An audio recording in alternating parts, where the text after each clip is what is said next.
Et bonjour à tous messieurs dames, bienvenue sur la page de Culture Nomade, l'homme qui se balade d'univers en univers au sein des mondes de la pop culture. Et aujourd'hui direction l'univers de House of the Dragons, ou plus largement de Game of Thrones. Parce qu'en effet la saison 1 de House of the Dragon, donc série spin-off de Game of Thrones, s'est terminée au courant de cette semaine. Il va falloir qu'on patiente au minimum 2 ans avant d'avoir la seconde saison. Et je pense qu'on est tous impatients de savoir ce qu'il va se passer dans la danse des dragons. Sachant qu'en plus, comme vous le savez, les dragons dans le monde de Game of Thrones, c'est une force plus qu'implacable. Cette dernière a permis à Aegon le Conquérant de justement conquérir au moins 6 royaumes sur 7. Quant à sa descendante Daenerys Targaryen, avec seulement 3 dragons, elle avait réussi à devenir la personne la plus redoutable de tout Westeros. Et donc, avec House of the Dragons et le nombre faramineux de dragons qui sont sous les ordres des Targaryens, on est en droit de se demander qui est le plus fort des dragons. Parce qu'effectivement, là, il y a la guerre qui va s'enclencher entre les verts d'un côté et les noirs de l'autre. Et bien que le côté des noirs ait plus de dragons à leur actif, ça ne veut pas du tout dire qu'ils vont pouvoir gagner la guerre ou prendre l'avantage. Parce que du côté des verts, ils ont quand même des dragons de très très bonne qualité. Et donc, histoire de faire monter un peu la sauce, on va faire un classement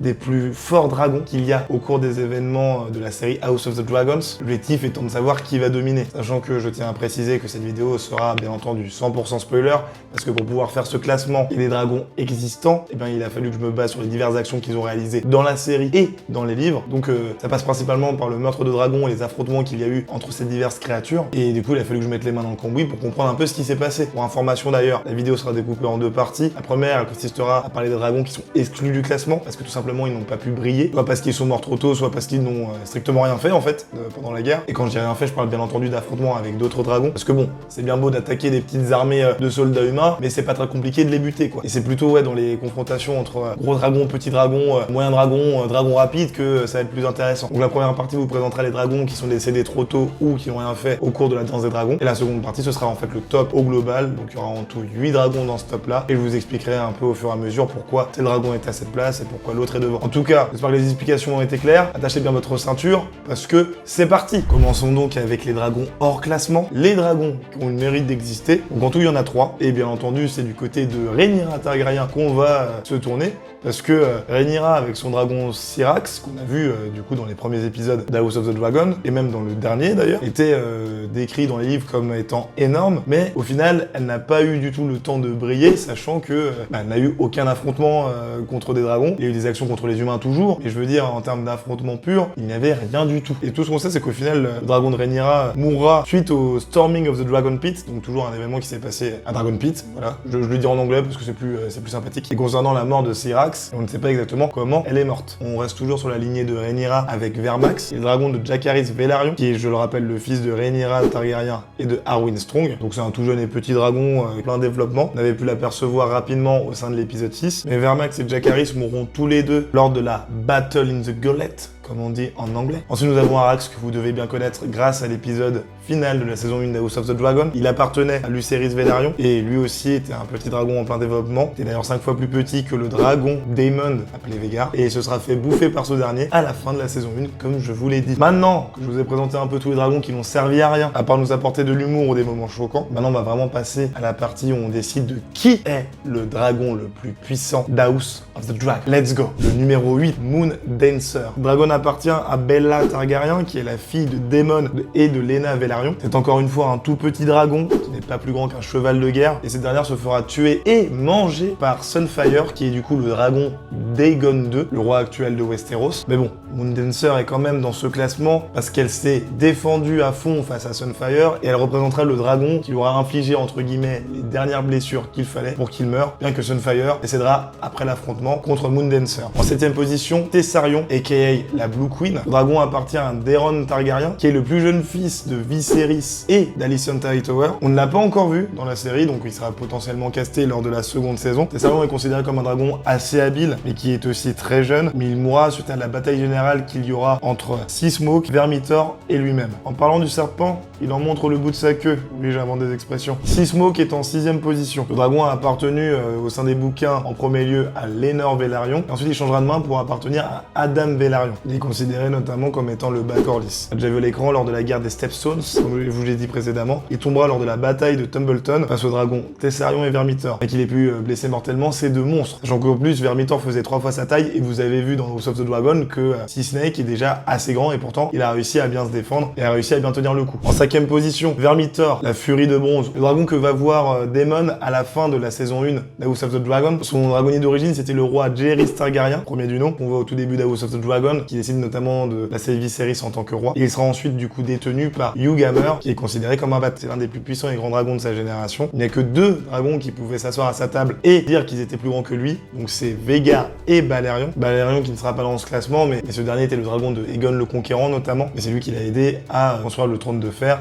et à devenir roi. Donc voilà, vous vous rendez un peu compte de la puissance du truc. Après le souci, c'est que moi je l'ai pas mis plus haut. Pourquoi? Parce qu'il est quand même tombé face effectivement à 2 dragons. Enfin c'était une mêlée générale, tout le monde se tapait dessus. Mais en vrai de vrai, il aurait pu effectivement, je pense, battre Sea Smoke en 1-1. Et le fait qu'il ait pas réussi à battre ces 2 autres dragons qui étaient d'ailleurs tous les 2-3 fois plus petits que lui, on peut se demander s'il aurait eu une chance contre un Vhagar ou tout simplement contre un Caraxès. Caraxès qui est le dragon de Daemon. Donc c'est pour ça que je le mets en 5ème position, sachant qu'en plus les dragons qui viennent après ont un palmarès beaucoup plus intéressant et qui est digne d'applaudissements. Donc en 4ème position, Sunfire dit The Golden, qui était, comme je vous l'ai dit précédemment, le dragon d'Aegon II, et qui est considéré comme le dragon le plus beau de tout Westeros. On l'a d'ailleurs aperçu rapidement dans la première saison, et Sunfire est l'un des dragons les plus mortels de la danse des dragons. Il réussira à tuer pas 1 ni 2, mais 3 dragons en tout. D'ailleurs, c'est chacun de ces affrontements-là qui feront qu'il mourra plus tard. Donc comme je vous l'ai dit, le dernier dragon qu'il a affronté, c'était Moondancer, le dragon de la princesse Baela. Le second dragon qu'il a affronté, c'est un dragon sauvage,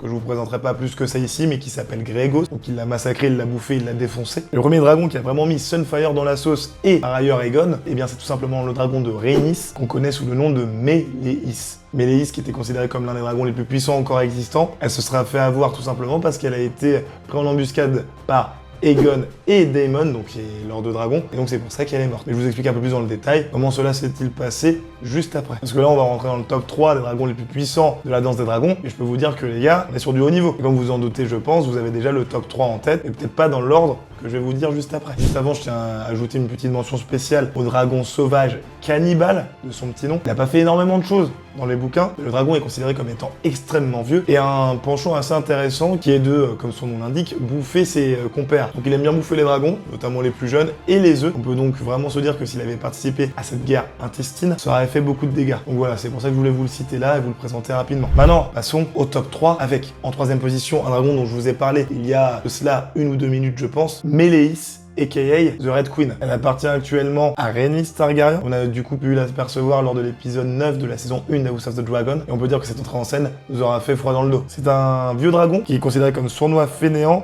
mais néanmoins sans peur, très rapide. Elle est capable de distancer les dragons que sont Caraxès et Vhagar. Comme je vous l'ai dit précédemment, elle se sera battue en 1 versus 2 contre Vhagar et Sunfire. La bataille de Rooks reste celle qui aura mis les premiers dégâts les plus importants à Sunfire. Elle aura réussi notamment à lui mordre le cou et à lui déchirer une aile, qui l'aura pas mal mis dans la sauce par la suite. Mais bon, Vhagar est arrivé à la rescousse, qui a eu pour conséquence de faire chuter les 3 dragons, et bien entendu donc Meleys est morte suite à cela, et sa dragonnière aussi, qui était Rhaenys. C'est d'ailleurs l'archimestre Gliden qui dira que si elle l'avait affronté, Vhagar notamment en 1v1, elle aurait eu peut-être ses chances. Et ne serait-ce que là, en ayant affronté du coup 2 dragons en même temps, on peut se dire qu'elle peut s'installer tranquillement sur le podium sans rougir. En 2ème position, ça va peut-être vous étonner, mais je vais mettre Vhagar, le dragon d'Aemond, et pas que. Il y a eu aussi 3 autres dragonniers, je vais pas tous vous les présenter, et qui est considéré à cette époque comme le plus grand dragon. Le seul dragon qui était plus grand que lui, comme je vous le disais, c'est Balerion, le dragon d'Aegon le Conquérant. D'ailleurs, je tiens à rajouter, on voit son crâne notamment dans le premier épisode de House of the Dragon, et du coup, c'était le seul dragon qui était au-dessus de lui. Actuellement, aucun dragon en vie ne peut égaler sa taille ou sa férocité, et cette dragonne est considérée notamment comme l'une des plus grosses menaces de cette guerre, qui aura d'ailleurs compliqué pas mal la vie au clan des Noirs, malgré le fait qu'ils avaient plus de dragons que le camp des Verts. Et je tiens à rappeler aussi que c'est le meurtrier du dragon Arax et du Lucerys Velaryon. Il leur a bouffé sans aucun souci, le chacal. Et du coup, je le sais,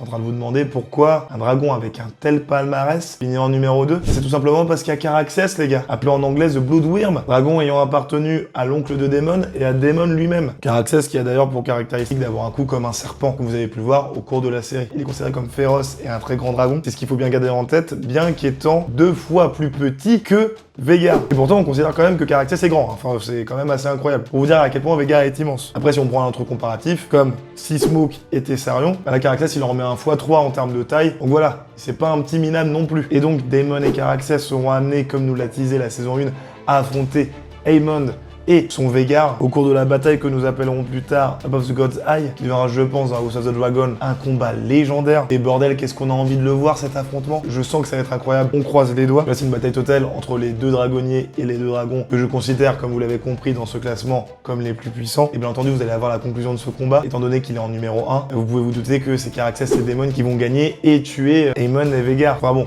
C'est un peu plus compliqué que ça, dans le sens où Vhagar a quand même réussi à ouvrir le petit ventre de Caraxès, qui mourra du coup quelques heures après cet affrontement. Il a quand même réussi à sortir de l'eau et à mettre son corps sur la plage. Donc on peut se dire qu'il a vécu un petit peu après le combat. On peut se dire qu'il a quand même gagné. Je sais pas ce que vous en pensez, mais voilà, moi c'est comme ça que je le vois. Et aussi, fait très intéressant, c'est que on retrouvera jamais le corps de Daemon après cet affrontement-là. Il y a des gens qui disent comme quoi il serait très barré, il aurait vécu sa petite vie. Enfin bon, on n'a pas plus d'informations que ça. On verra bien le traitement qu'ils vont lui donner dans House of the Dragon. Mais en tout cas, dans ce classement, ce qu'il faut retenir, c'est que pour moi, Caraxès, c'est le top 1. Devant un Vhagar qui est pourtant d'un niveau Godzilla, visuellement dans House of the Dragon. Mais si HOD, comme on peut l'appeler, suit la trame des bouquins, ça peut être très intéressant. Donc voilà les gars, vous connaissez mon classement concernant les dragons les plus puissants de House of the Dragon. Lorsqu'on les verra en action, ça va saigner, ça va transpirer, ça va brûler, je tiens à le dire. Et moi je suis impatient de voir ça. Parce que bien entendu, en faisant mes petites recherches, je tiens à dire qu'il y aura des morts très marquantes. Et puis c'est pas pour rien qu'après une telle guerre, il n'y aura quasiment plus aucun dragon en activité. Ils auront tous pris leur retraite en mourant, tout simplement.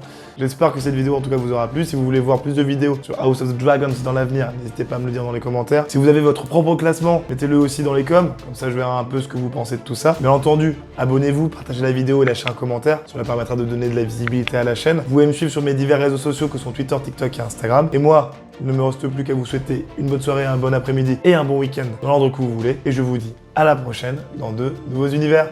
Salut!